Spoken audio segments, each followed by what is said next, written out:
Hello and welcome to Stroke by Stroke. I went through all of my colors and decided that I needed to organize them differently. I decided instead of organizing them by brand, that I would organize them by color. And this is my test page. This was the most duplicates that I had.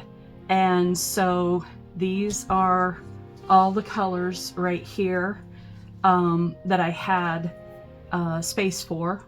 And if it has a D, that means it's a duplicate. If it has a star, it means that I really like it. And then it has the names of all of them. And for some reason, I only numbered to 16. Should have been to 18, but nah, whatever. So, like this and these two, I didn't realize that I didn't have them together, but those are all yellow ochre. Then we have 1, 2, 3 different kinds of burnt umber. I only have one raw umber. And then I have a bunch. I have 1, 2, 3, 4. No, wait a minute. No. Okay, let's see, now I'm confused. Okay, so yeah, those are burnt umber. This is raw sienna, these two. And then, here we go. We have burnt sienna. And look how different they are from one another. And then I have duplicates of brown madder, 2 different kinds. Don't have those 2 duplicated. And then I have, because I used my Daler-Rowney inks as well. So this is sepia, and then this is Cotman sepia, and you can see how different those look. So these are the paints, and I thought it would be fun to do a head-to-head battle, so to speak, in more of a real-world arena. So I'm going to start with the yellow ochres. I'm going to use this one, which I think is a size 6 round brush, and I'm going to start with the art creation yellow ochre, which these are not so great. They're okay, but not nearly as exciting as I would prefer. Okay. So there's the art creation one. And next I will do the Cotman, which is the student version of Winsor and Newton. And this one is hard. This is one that I was given when I bought the easel. So it's more like a pan. Okay. And so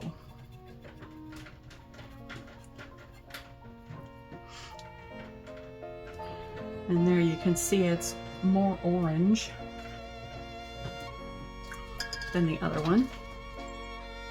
There's a reason that it was dried out, because it's hard to put the cap on. And this is my favorite of the 3. This is my core watercolors. Okay, and it's going to ooze out. I find that to be pretty annoying when that happens, but it's one of the downsides to watercolors, I think. Okay, and so that's a lot more paint because it did that, but you can see how it disperses quite well. All right. And next is Aquafine, not sepia, I have these backwards. Okay, it's Aquafine Burnt Umber.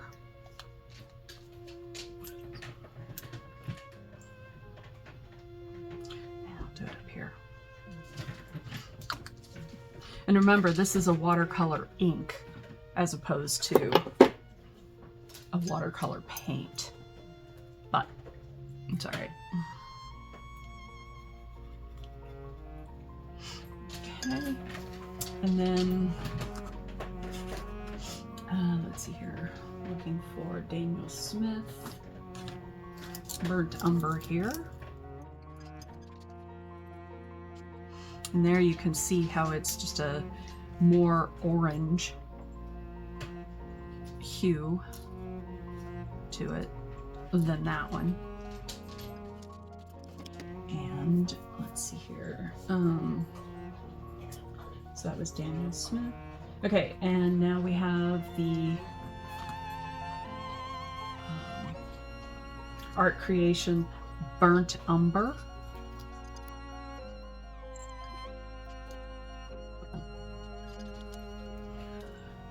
Okay, and let's see here. So I have yellow ochre, yellow ochre, yellow ochre. And then I have burnt umber, and burnt umber. Now I have raw sienna.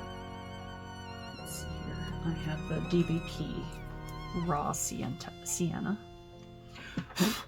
You can see if you open it above the artwork, you will get crumbs of paint, which is a little bit annoying.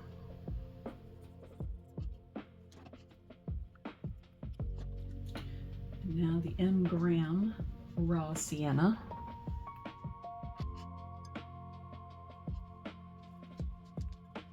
Okay, and there you can see that is just a more saturated color. And let's see here.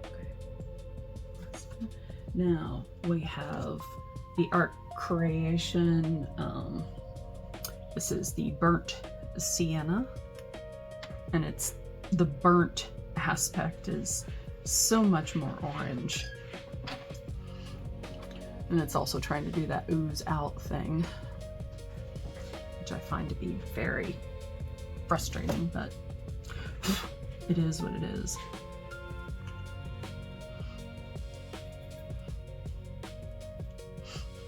And that is significantly more pigmented. And it's also granulating a little bit. Next we have Core Burnt Sienna. And this says it's burnt sienna natural, whatever that means. I guess it means it's natural, not synthetic. And one thing with the core is a little bit goes a long way.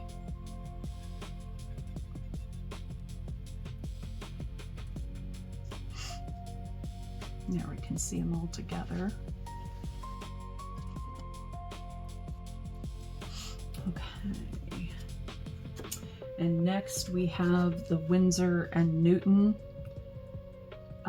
Brown Matter,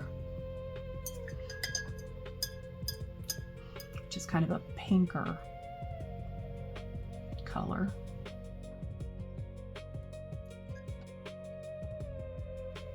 And here we have the Holbein Brown Matter, which is even pinker still, at least according to the chart here that I made.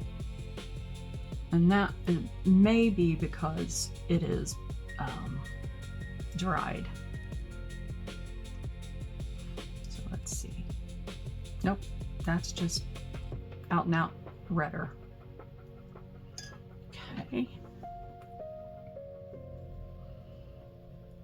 And then finally We have, this is the FW sepia, so it's an acrylic ink.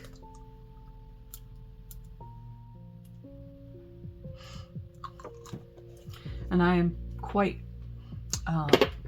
partial to this one. It does some really lovely things, I think. Okay, and then we have the Cotman sepia as well.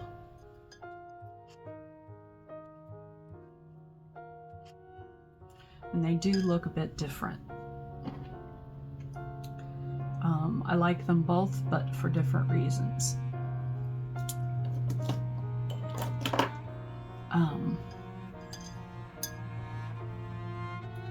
Okay, so those are the colors for this image. I'm going to put these over here so I don't mess them up.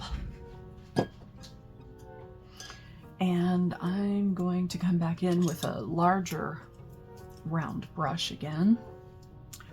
And I'm going to move things around a little bit more, because now I'm out of testing phase. I'm actually going to see if I can make this into an image that makes me happy. We'll see. Get rid of these crumbs if I can. Maybe I can't.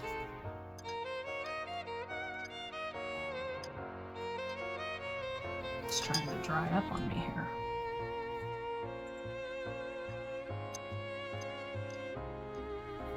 Dry right there in the center.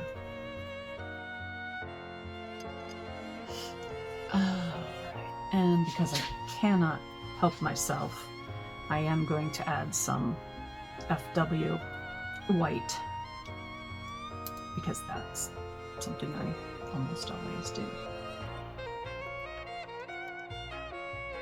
It's fun to watch how it disperses.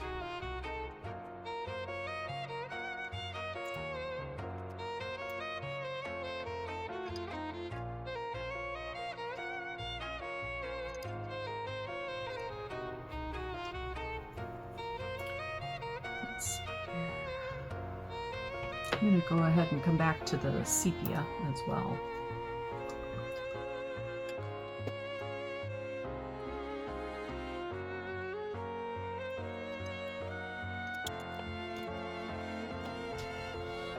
Okay. And I'm going to come to my M Graham, and this is the burnt sienna, which I really do like those warm notes. I'm not a fan of cool colors, usually.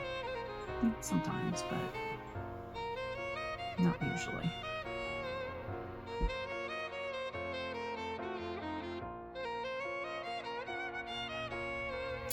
See, and it's oozing. God, I hate that.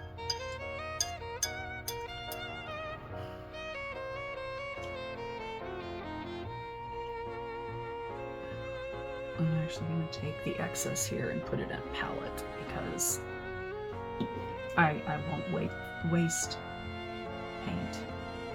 Unless you consider my art to be wasting paint, which, you know, there's an argument for that too. Let's see here.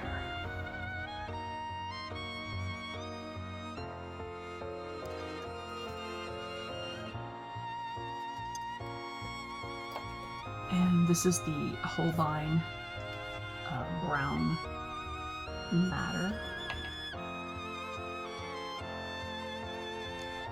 Come over here to the smaller brush now. Well, I'm not overly fond of that.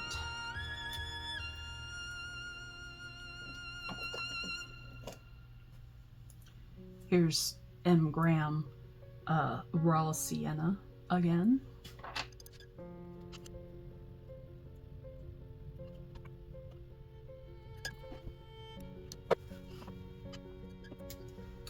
I'm going to come in here with a wet brush, and I'm going to dip it in the white FW.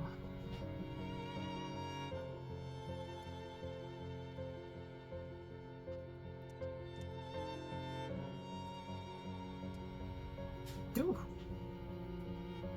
It cracked the surface. Look at that. That's pretty neat. I doubt I could ever do that again if I tried.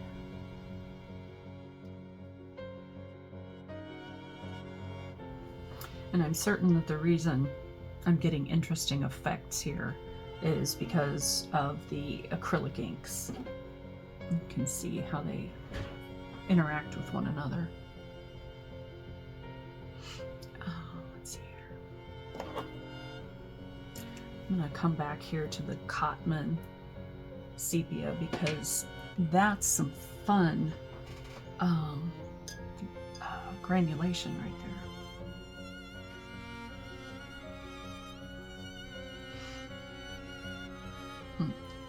But where am I going to put it?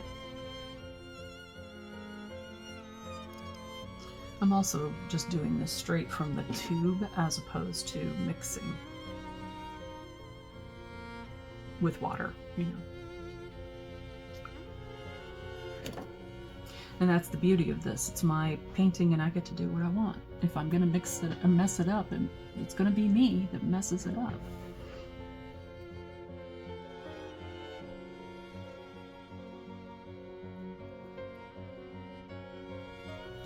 It's actually worth having the sepia, Cotman sepia, just for the way it granulates up, because that's pretty exciting to me.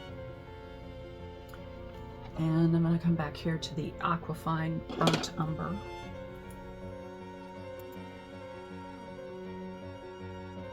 I didn't realize that that was dry. Oh well.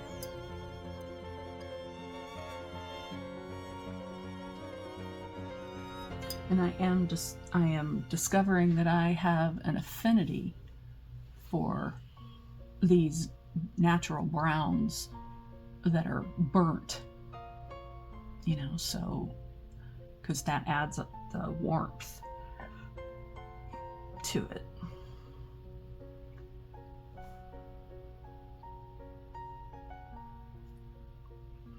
It's like in the studio here, I have a mix of lights, excuse me, that have both warm and cool,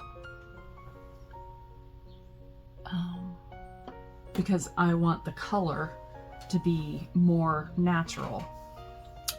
In my home, I prefer the colors, the more like the 2700 color temperature, as opposed to more the, you know, 5,000 or 6,000.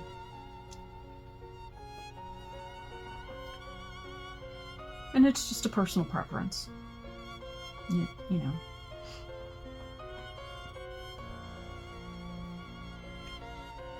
We like what we like and we don't like what we don't like. Boy, I'm so smart. I just picked up some white. Is there anything I want to do with it? So I'm digging what's happening here.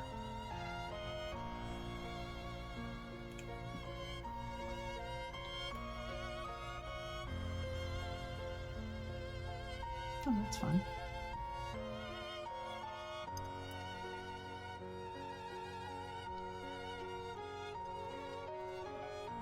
I'll do real dots here.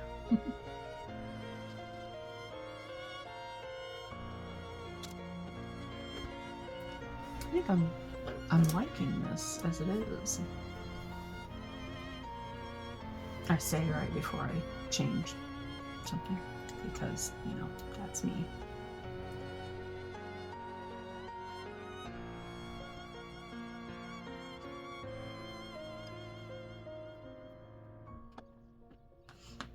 Okay, and I'm gonna come back in here with some of this excess M-gram burnt sienna from where it was oozing too much. It's fascinating to me how when I do this sometimes it goes under the white like that. So that's interesting to me.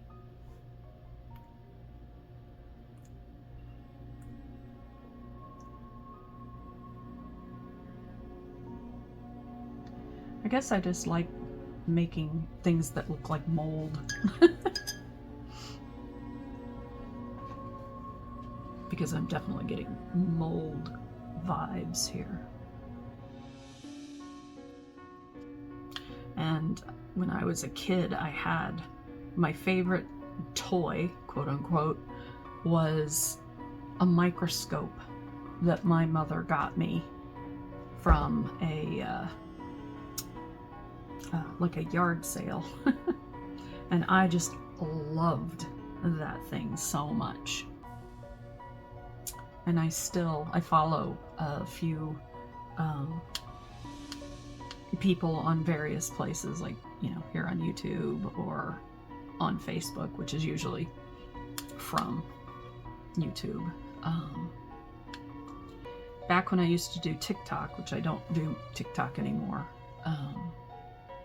for multiple reasons, mostly because I realized that it was taking way too much of my time away from me.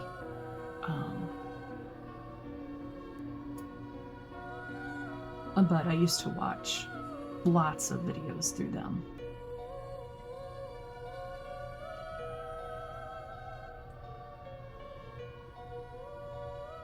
I'm just fascinated by the smallest things, literally. And I think that it is very influential in my art.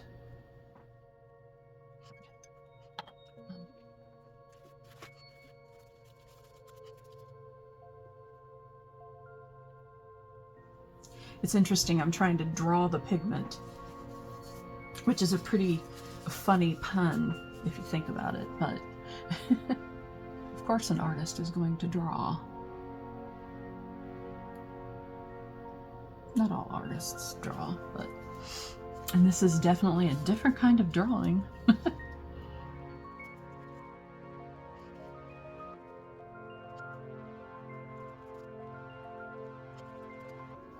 So I'm coming back in with a rinsed and dried off small brush here, which you can see.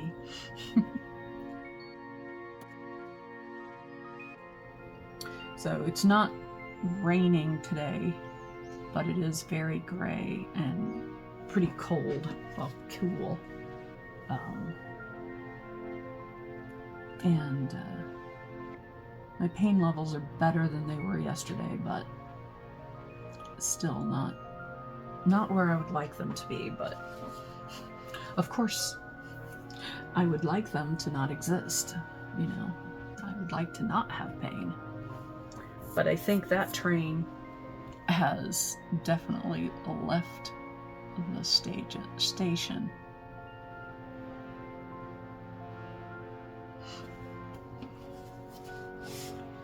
It's become a process of, okay, so there's a baseline of pain, and it's gonna be there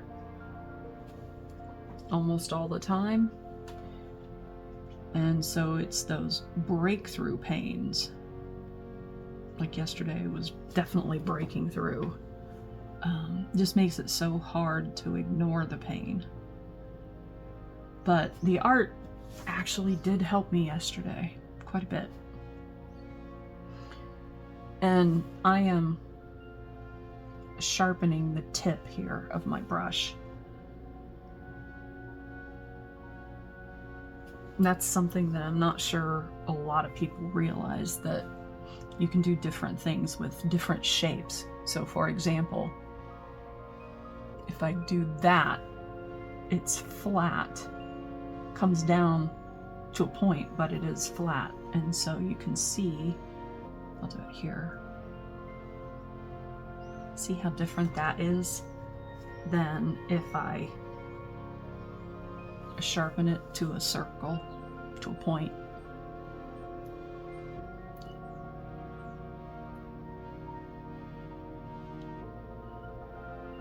I can do some much finer adjustments with the pointed brush. And I think I'm boring my dog. Don't know if you guys can hear that or not, but that was a huge sigh for the ages.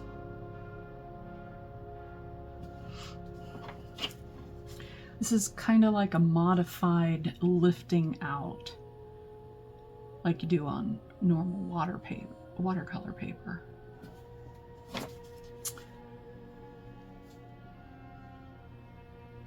But if you haven't figured it out yet, I definitely do like to do things that are not quote-unquote normal. Because normal is pretty much just a setting on the dryer. That was fun to watch. I'm gonna do that again. See, and sometimes I'll do things just so I can watch what's happening. I'm not interested necessarily in the image. But watching that white just kind of wink out as the water around it comes in. And as I remove more and more from the same area, it takes longer and longer for it to refill. And I'm actually looking for the moment where it gets like that and stays.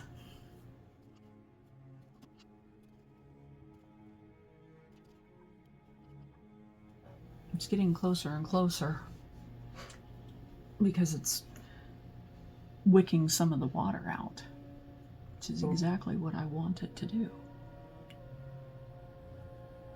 And I may have achieved what I'm trying to do right there.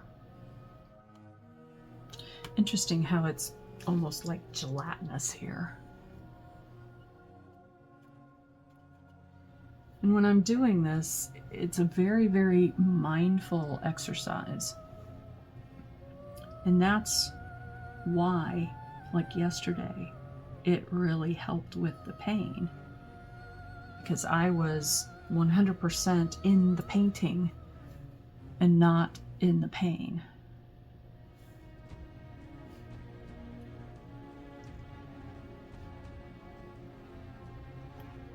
Which is a glorious place to be if you can get yourself there. Sometimes the pain's too much and I can't. And I shudder to think what it's going to be like, you know, over time.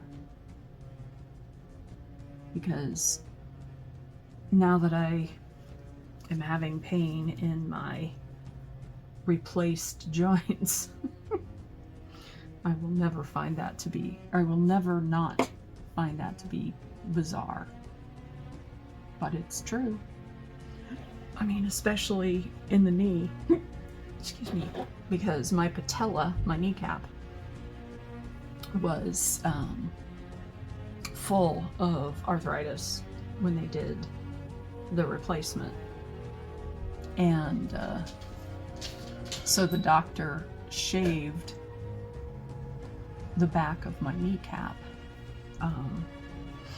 But over time it has come back. Maggie does not like it if somebody opens and closes a door or just like breathes in her general vicinity.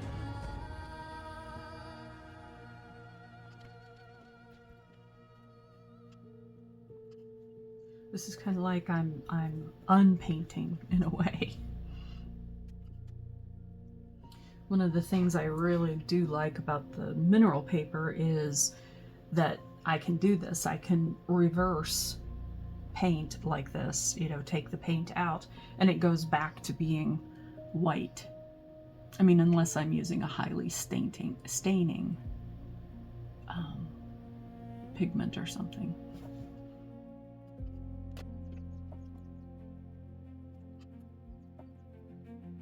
And sometimes I just use my fingers to clean the brush.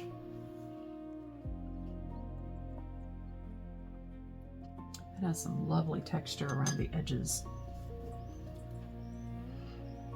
I'm going to be sure and show that when I do the close-ups and stuff. I might actually do a close-up right there. We'll see. Don't know.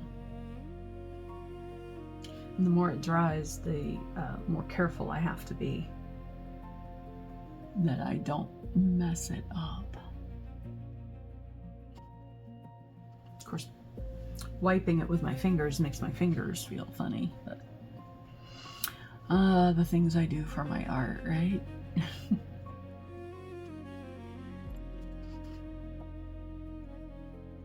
I'm gonna get out the big guns, or as the case may be, the little gun. Actually, I'm gonna wet it a little bit so I can sharpen it. Okay.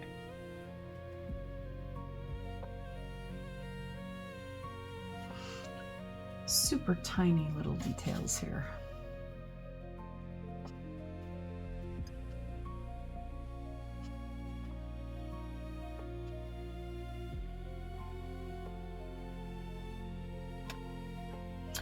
That is absolutely lovely right there.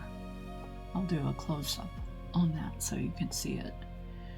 I can also see all the hairs that have gotten stuck in this. Okay, this is too hard, that dot, so let me see if I can do something that's gonna...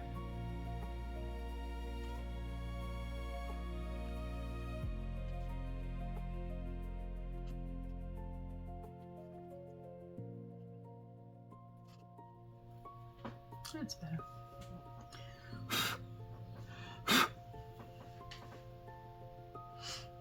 It's some weirdness happened right here. I'm not sure.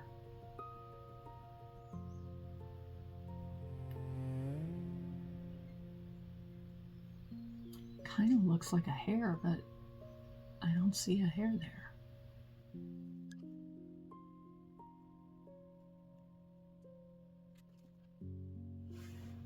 I think it's just how it decided to dry. But it's weird. And a little note about my technique here. I am doing very small, gentle, soft movements with the brush. It looks like I'm scrubbing it, and I am, but I'm barely touching it. Just enough to kind of loosen up that pigment a little bit.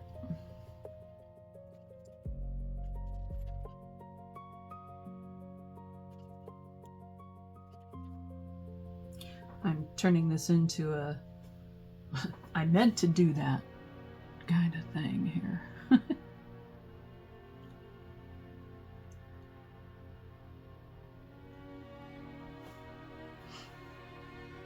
Or that's the goal, at least.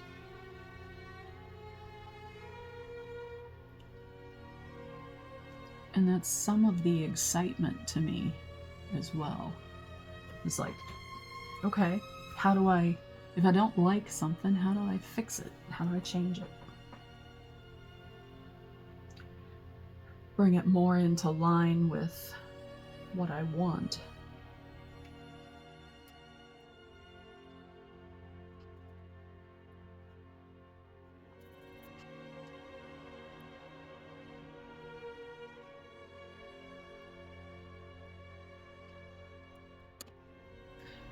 This brush is kind of fascinating. It's teeny tiny, but it also has this tendency to split. And when I'm trying to do like super precise things, that is quite infuriating. Let's see if I can get away with the hairdryer without screwing everything up.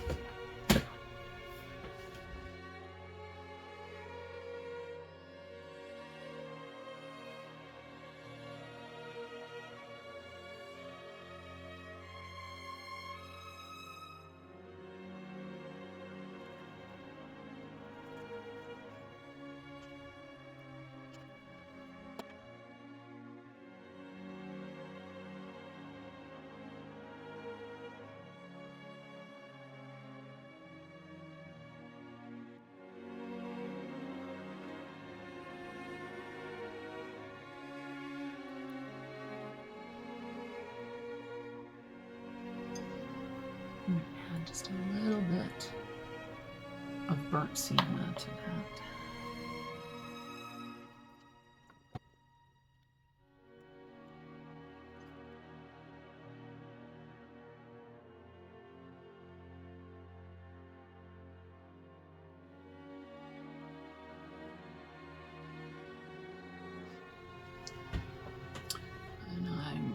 To come in here to the Cotman sepia.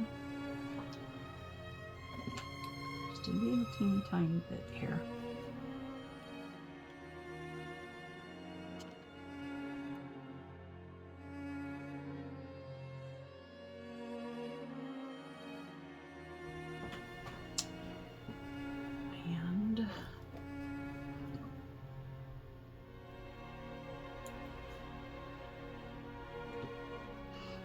That is also the Cotman sepia.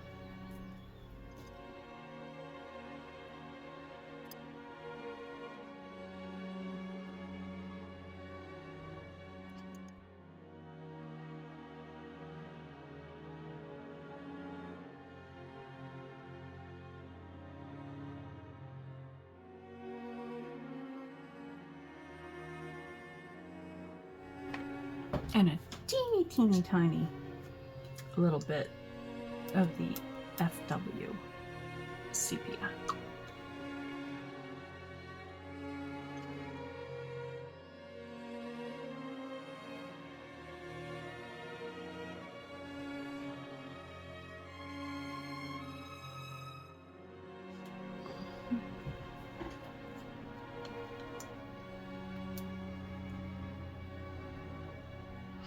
That was the FW sepia again.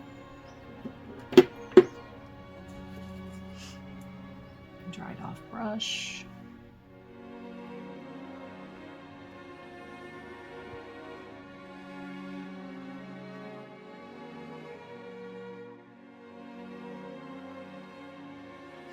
Okay, I am going to call this image finished. And I hope you enjoyed this combination of testing different brands and then using all the different brands together to make an actual image. And I know now that I love, and I knew it before, but the FW sepia. And to me, the big surprise is the Cotman sepia, and how incredibly granular it can be. Yeah. So I enjoyed this. I hope you did. And as always, do what makes you happy, and I hope you can be kind with yourself and with others, and I will see you in the next video. I hope you have a beautiful rest of your day.